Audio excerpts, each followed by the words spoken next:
body no kwa na ye ne life o. What I say? Say here can say no electricity ya 24%. What I say? Ensuo no ya 2. And no correlation be and I say direct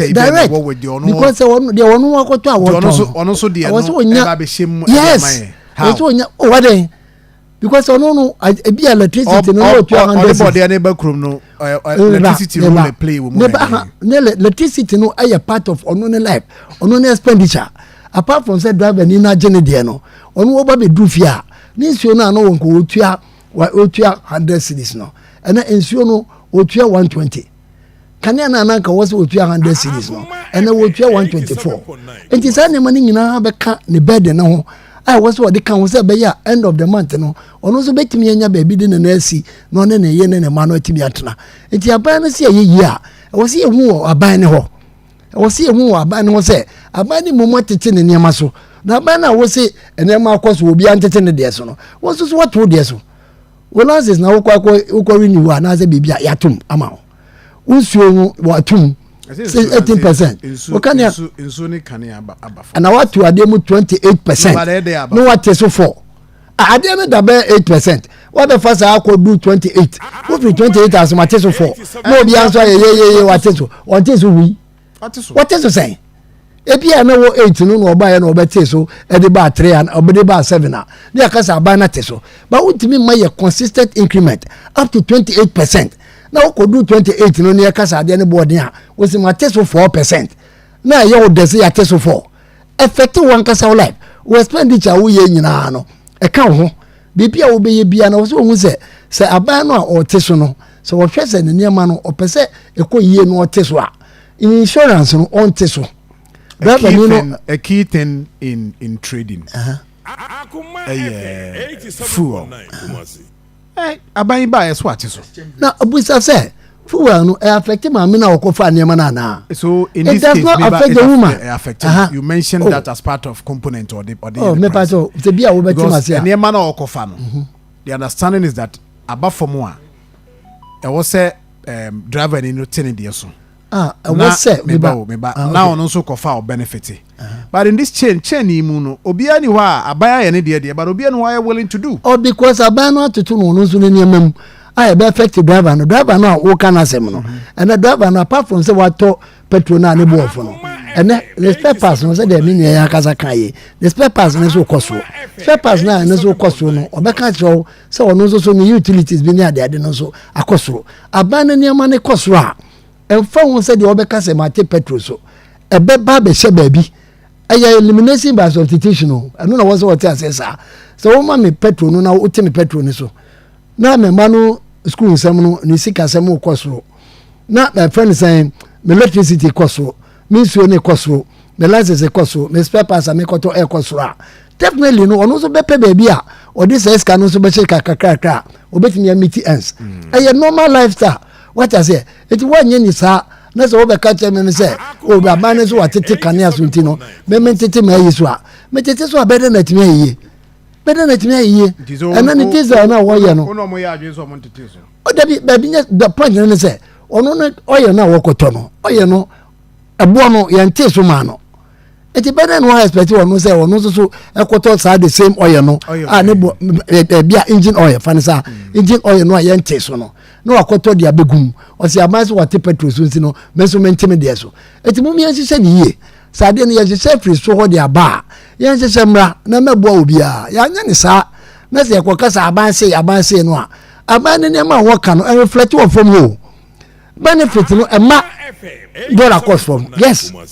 dollar na ba from but nipa ko na wonu wo ko nya dollar no ono na nya sanfa so no ono da nya sanfa so no akoto ne car na wo se woto no $1,000 no and friend say dollar na ba from ntino the sika o de kwa akoto na ba from what the mechanism but oba papa na wo beto car no what so amasa papa na nya eyi wo so ana papa no so wonya sa wakoto sa car no oba na oba be ma obe ye passenger car na ono obete so e de ama obi ana enti na de no aye atwedie bi na wo se ye hwe na ye sane so aye sane free so na aba na tete ne niam so a aba ne ye ne niam yie no ka se yo dollar ne conform inflation conform ana de be GDP as a one obobo ahwe uko dwom na uko GDP a enye adwuma ho maame na ye meto ne ne ma no hwe se ne omo techima for me for techima market ni example ubetimi abosisi anu ahwe techima market for complain sisi a emo no fence ebro no no mo say 2024 ebro bag no na 1200 na ensoto amount for the cash ba fa ene about 300 as a 400 yentimi to wakasa munipa sanja nanja mesamo mo be kwa no mabama enti the problem no na se wo okoto sa eburu no de be yedokono na still dokono ne bo ne se abra na 1000 ayi na enti ntase mayenka ubeka na ubeka uka emfa about 300 yento but yenyo obi kwa mani koto sa difference no sa gap difference they will from 1000 something to 300 o de yede eni kwa say you dokono no ne bia woni say dokono no expenditure so you fit but my point no say the problem no e wo ho why me pato we dey ya no wa bomode aya ma sanja o be sanja nanja na kitwa bia ya about 2 minutes na say edin komo no bia we dey say me ka say bi o kafa me pese me did this point no say me did this point no say abibia utifi nipa no ho na ohwe ni pen no a owo mu a na o de be utimi affiliate no say ko fu ohun amane enti nyama na ya keka wo ha no na dollar no ne ade emfa o enya dwuma ko fom ho ne busa nkofo ne say sa dollar na yese ekofom ne GDP ne ade na te say people are not feeling it is so be feeling say they work housing is a good idea. Let them do the housing project for them. Electricity, let them do yenye bibi nka ho wo pye na do time transport we na do time solar eba bebre friend say we solar plant the amount ya wo pye kalio what is say kalio abamba bin krom ne ade say nyema we na wo se eto aso what is here but wo pye aban ne budget na wo de buy sisi a even teacher for na ye ka say teacher da bre no wo one city kro no for teacher da bre one city pe ebi ni hope for teacher da bre as was here be housing for teachers and the way of teacher anyway how do you expect him say ono so no so we bibi no oton a obeton ne fofofo because abane say obey teacher da bre any budget mu and so say here ka say no we benya 293 million a ye de koto pad amonsen e de amankoda wabra pad yi kwa nya papa pad what I say enye priorities no NCC so on the mechano. That is where the problem is. Abane priorities na chia say be bank ama na kwaje busia anka no say 293 million e o say no na women's bank no mu anu say nka mebo mi simo ma abane sa what I say na nka no kra no nya free na obebie banko banks here wo dade credit and loans yi from me ma wo mu na check kageti market for say bank market for say mu pebia mu ko ha nti say da hu ni okoje ase 293 million. That is 2.9 trillion. What is Chama Banks now? One year. Now they are not to pad. And I did 51 million. Aqua was there, no, now they call bank. What will make your priorities right? It's in your training we are. I don't know my opinions about Adewe no. Yeah. My opinions about the Kwesi Kyei. You see, and see a becano crepa indications no. E be a real to say na ye ka buru ho asemi e real obi nkan say emfa transport adoko fa ade no we be adwura ne ntoso but ye hwe difference na aba na e was say at least dokon ne bo no e so take kakra because in difference na so